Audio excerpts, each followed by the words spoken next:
დღეს შემიძლია განვაცხადო, რომ ვაპირებთ გაერთიანებულ სამეფოში საბრძოლო მასალის მწარმოებელი სულ მცირე 6 ახალი ქარხანა ავაშენოთ, რაც 1000-ზე მეტ სამუშაო ადგილს შექმნის. ევროპის შემაკავებელი ძალის გასაძლიერებლად ჩვენ დიდ ბრიტანეთში 1000-ობით ახალ შორი მოქმედების იარაღს ვაწარმოებთ, რაც დაახლოებით 800 დამატებით სამუშაო ადგილს შექმნის.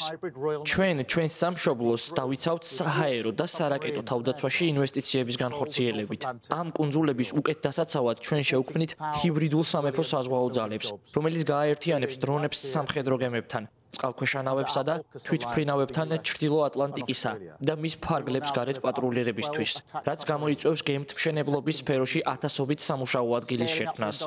ამერიკის შეერთებულ შტატებსა და ავსტრალიასთან ალიანსის ფარგლებში ჩვენ 12-მდე მოიერიშე წყალქვეშა ნავსაც ავაგებთ, რომლებიც ბრიტანეთის წყლებს დაიცავენ.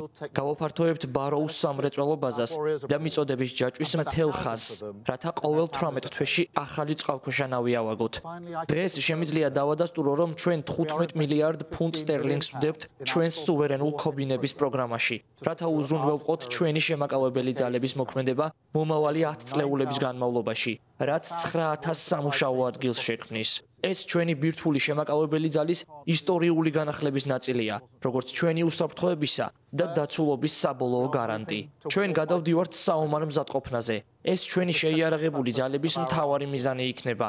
როდესაც ჩვენ პირდაპირ გვემუქრებიან განვითარებული სამხედრო ძალების მქონე სახელმწიფოები, მათი შეყავების ყველაზე ეფექტური გზაა მზადყოფნაში ვიყოთ და ცხადად ვაჩვენოთ მათ, რომ მზად ვართ ძალის მეშვეობით მშვიდობის დასამყარებლად.